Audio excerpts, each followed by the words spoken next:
Bueno, muchas gracias por la invitación para participar en este evento. Mm, Resumir 20 años de historia de un caso es bastante difícil.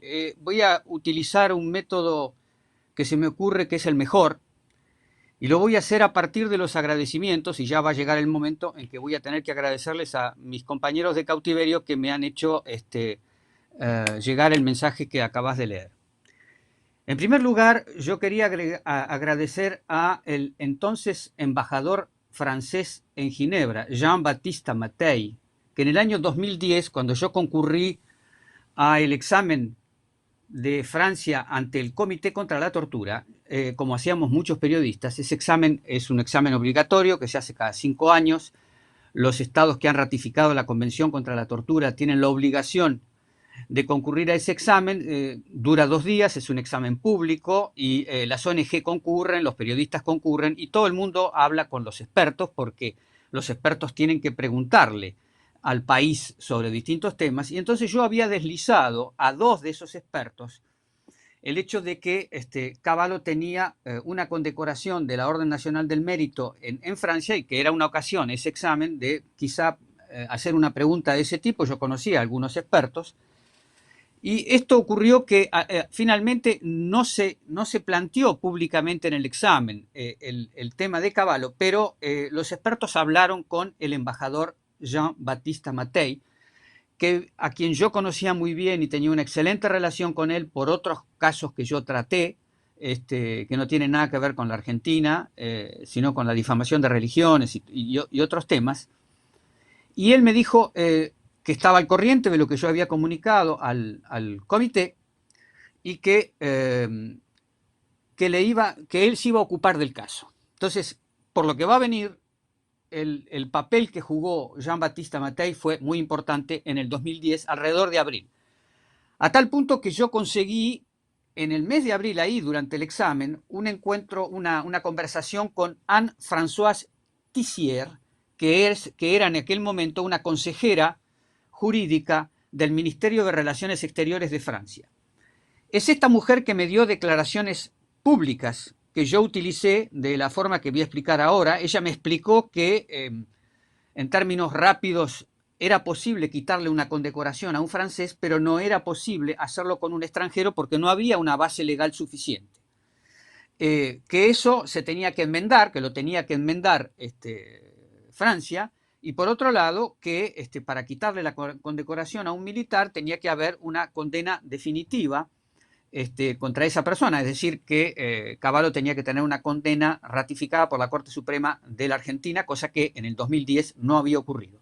Yo esto lo conté en un cable que escribí para la agencia France Press, cable que figura en los archivos de la agencia France Press. Yo colaboraba como un colaborador externo con la agencia France Press en aquella época y el cable fue traducido incluso al francés. Esta es la segunda persona a la que quiero agradecer por cómo se va a dar el encadenamiento de los hechos a posteriori.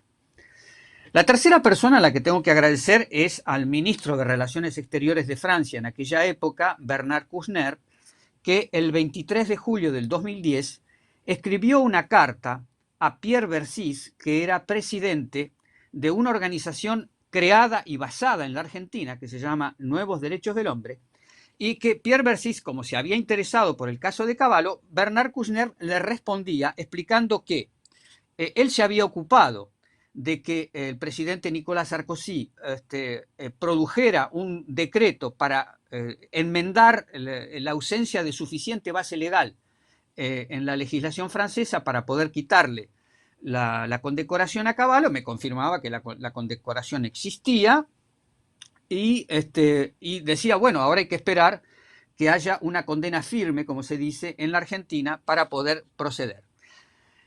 ¿Por qué yo agradezco a estas tres personas y tengo que contar lo que ocurrió antes del 2010?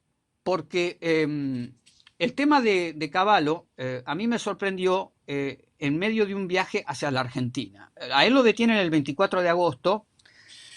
Yo había empezado a colaborar con el diario Clarín y el diario Clarín me pidió una crónica sobre mi vivencia personal. Yo soy sobreviviente de la ESMA, estuve secuestrado 20 meses y Cavallo participó en el asesinato de mi mujer en el domicilio que nos alquilaba una persona que colaboraba con la dictadura.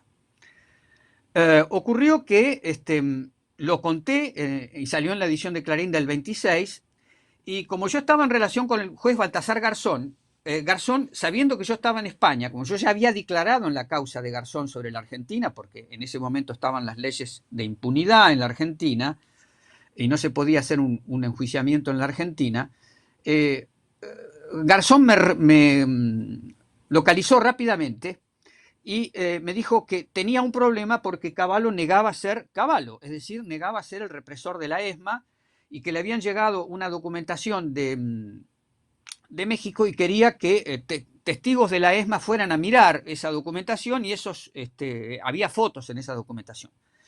Yo declaré y reconocí a Ricardo Cavallo como el verdadero Ricardo Cavallo el 31 de agosto del 2000, o sea, 5 días después que él había sido detenido, y hubo otra sobreviviente de la ESMA que vivía en aquel momento en España, Susana Burgos, que también por su lado fue convocada por Garzón y también lo reconoció. Yo después de ahí seguí viaje a la Argentina y me fui porque yo tenía la posibilidad de hacer un libro en coautoría con un periodista chileno, Rodrigo de Castro. Él iba a contar la parte chilena y yo iba a contar la parte argentina.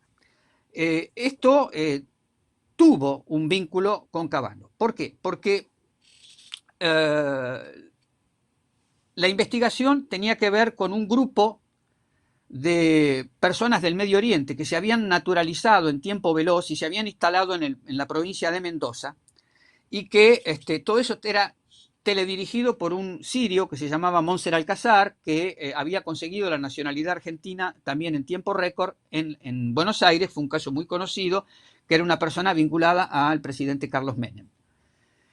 Hubo un conflicto entre jueces en Mendoza, porque hubo jueces que le otorgaron la naturalización a estas personas y hubo otros que estuvieron en contra, y hubo un escándalo que se armó.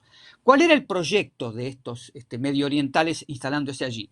Querían reproducir el modelo del Valle de la Beca en Medio Oriente, es decir, comprar tierras, tenía muchísimo dinero, comprar tierras para producir droga. Y como Monser Alcázar tenía un primo en Chile, le encomendó la misma tarea y se iba a hacer una zona transfronteriza para la producción y exportación de droga desde esa zona. El libro se llamó La delgada línea blanca y se publicó a fin del 2010 en Chile y en principio del 2011 en la Argentina.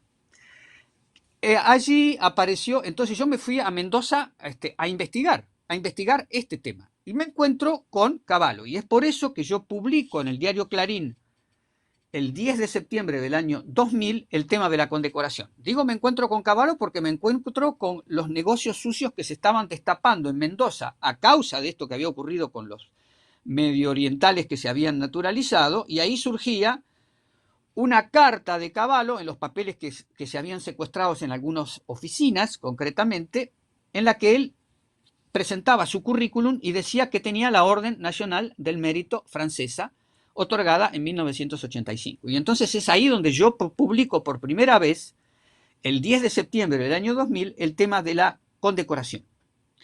Bien, el próximo capítulo, digamos, de esta narración rápida que estoy haciendo fue el 30 de septiembre del 2010 en el juicio oral que se celebró en la Argentina en el tramo de la megacausa ESMA, que tenía que ver con los crímenes de Cavallo, particularmente con el asesinato de las religiosas francesas. Yo ahí declaré y conté todo esto.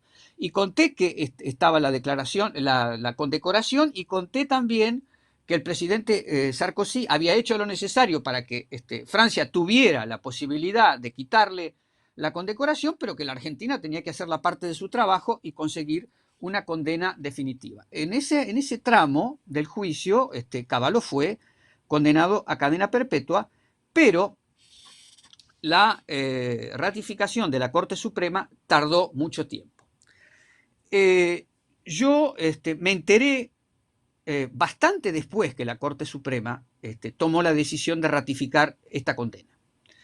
La ratificación de la condena fue en 2015 por la Corte Suprema y yo me enteré recién a principios del 2019 en una reunión justamente en la ESMA con el personal que trabaja ahí, con los guías y con Alejandra Naftal y con otra gente, y hablando con ellos me entero que la Corte Suprema había ratificado la condena. Por tanto, digo, bueno, voy a retomar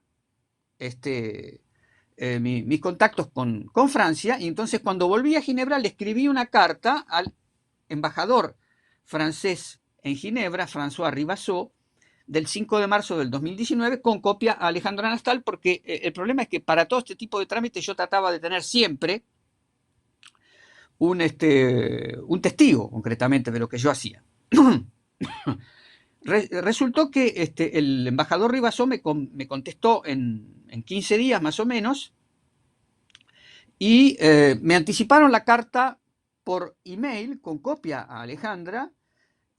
Una de sus agregadas, que se llamaba Ariane Latuille, advirtiéndome que la carta me iba a llegar y dándome su número de teléfono, y yo entonces la llamé. Y ahí el problema que yo tenía en ese momento, y que lo tuve durante bastante tiempo, es, digo, si la Corte Suprema le quitó, le dio la confirmación de la condena en el 2015, estamos en el 2019, no vaya a ser que Francia le quitó en silencio, que es su derecho, si lo quiere hacer sin anunciarlo públicamente, y no puedo aparecer pidiendo que le quiten la condecoración a Cavallo, sí, ya se la quitaron. Entonces, mi formulación en esa carta y en otra carta posterior que escribí es: si Cavallo tenía aún la condecoración, sabíamos que la tenía por la carta de Bernard Kouchner, si se la habían quitado, y que si no se la habían quitado, entonces yo le pedí al embajador que interviniera para que se la quitaran. El embajador me respondió y me dijo que él había notificado a su jerarquía lo que yo le había comunicado en esa carta. Bueno, y ahí se extinguió mis relaciones con Francia. Yo había hablado con esta agregada, le dije que había un problema suplementario, porque había otro Ricardo Cavallo, de origen argentino, que tenía la Legión de Honor, que había que tener mucho cuidado, porque había un problema de homonimia, digamos, potencial, y ella me prometió que me iba a dar una información sobre la situación de si Cavallo tenía aún la Orden Nacional del Mérito o no la tenía. Esa respuesta nunca llegó.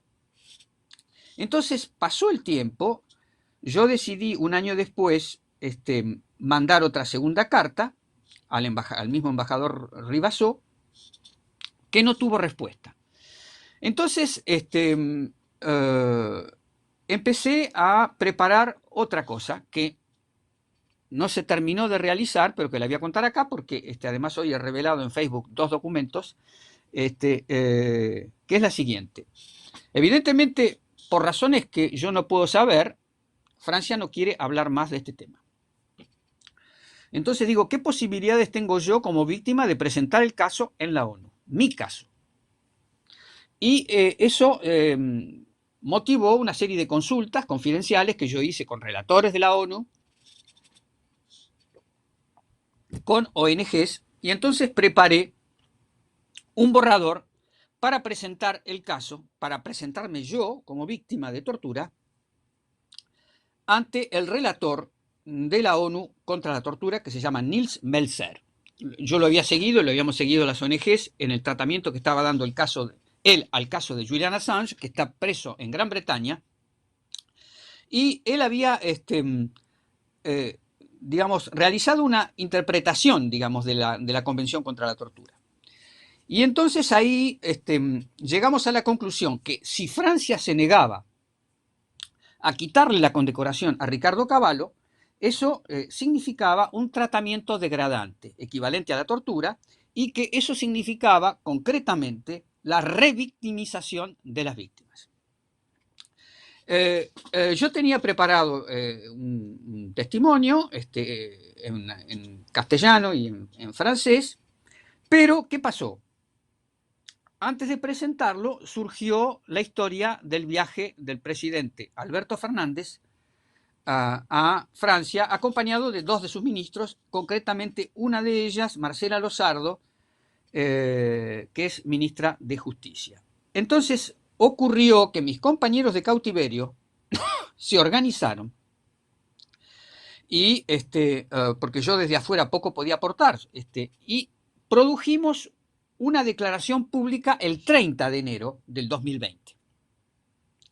Y uno de los miembros de ese grupo, que tenía una relación directa con la ministra Losardo, le pidió si ella podía tener algún grado de intervención para pedir concretamente que se le quitara la condecoración a Cavallo.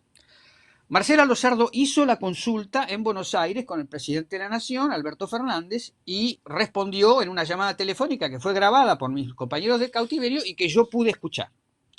Y ahí decía que el presidente había autorizado hacer un pedido formal de que le quitaran la condecoración a Cavallo. Por tanto, entonces ahora agrego a los agradecimientos que yo había hecho con los tres franceses que cité antes, y agrego también a este rol de testiga que jugó sin quererlo Alejandra en mis cartas con el embajador Ribasó, agrego a mis compañeros de cautiverio, porque si sin ese grupo de unos 30 que éramos, que firmamos esa declaración el 30 de enero, y la repercusión que tuvo sobre Marcela Losardo, y ahí quiero también rendirle un homenaje a Marcela Losardo, porque cuando ella se entrevista con la ministra de Justicia en París el 5 de febrero del 2020, ella no va con la cautela que yo decía, bueno, si la tiene, si no la tiene, sino ella dijo directamente, pidió la remoción de la condecoración de Francia. Eso fue a Cavallo. Eso ocurrió el 5 de febrero del 2020 y ella tenía un equipo de prensa con ella en París y eso se publicó en un comunicado público del Ministerio de Justicia argentino, distribuido en París y en Buenos Aires. Luego siguió pasando el tiempo y yo ya tenía más o menos armada la cosa. Había conseguido una ONG que me iba a presentar ante el relator de tortura y había que adaptarse a un mecanismo que tiene cada relatoría, hay una serie de preguntas que hay que responder, es un mecanismo un poco lento.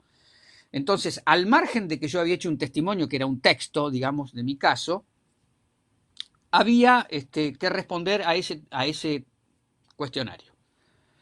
Finalmente, con esta ONG avanzamos y pudimos más o menos tener todo preparado. Y bueno, cuando íbamos a presentar el caso, el día antes salió públicamente que el presidente Emmanuel Macron le había quitado la condecoración a Ricardo Cavallo. Por tanto, extiendo mi agradecimiento al presidente Emmanuel Macron, que efectivamente es el que toma la decisión de quitarle esa condecoración a Ricardo Cavallo. Sobre Ricardo Cavallo, en el libro La delgada línea blanca que yo hice con mi compañero chileno, yo descubrí y aporté muchísimos datos sobre la participación de Ricardo Cavallo en otro crimen, que es en la apropiación de bienes de detenidos desaparecidos, sobre todo en un bien muy importante que hay en la provincia de Mendoza, que son las famosas tierras de Chacras de Coria, que son 20 millones de dólares en tierra, donde un grupo de abogados, porque ahí hay que entender de que los marinos no se querían quedar con objetos, con tierras, con casas, con apartamentos, lo que querían era quitárselo a las víctimas, pasarles la propiedad a documentos falsos de ellos mismos y después tenían que conseguir la complicidad de civiles para que eso se pudiera vender. Ellos lo que querían era el fruto financiero. Y ahí yo descubro, y hay un capítulo concretamente, que un abogado que después sería Procurador General de la Nación en la Argentina, y está escrito en el libro, que se llama Nicolás Becerra, es el artífice de la organización del traspaso de las tierras de Chacras de Coria, y eso está escrito en el libro. Luego él fue, cuando el libro fue publicado, él era Procurador General de la Nación, Él fue procurador de Carlos Menem, fue procurador de la época de la Rúa y en el primer tramo del gobierno de Néstor Kirchner. Él se querelló contra el libro, pero después, como él quería abandonar la procuraduría y pretendía un puesto en el Mercosur, desistió de la querella para no complicarle su futuro como jurista o no sé cómo. Entonces, este es un poco el resumen de lo que pasó con el caso visto desde mi óptica, lo que yo conseguí en cuanto a la apropiación de bienes de los desaparecidos por esta investigación que fui a hacer a Mendoza, y ahí me encontré con el currículum de Cavallo y donde decía que tenía la Orden Nacional del Mérito. Y lo único que tengo que decir para terminar es que, bueno, quisiera despedirme con las palabras de la justicia transicional, que es verdad, justicia, reparación, garantías de no repetición y memorialización. Esto no se tiene que olvidar. Así que les agradezco y espero que hayan podido escucharme.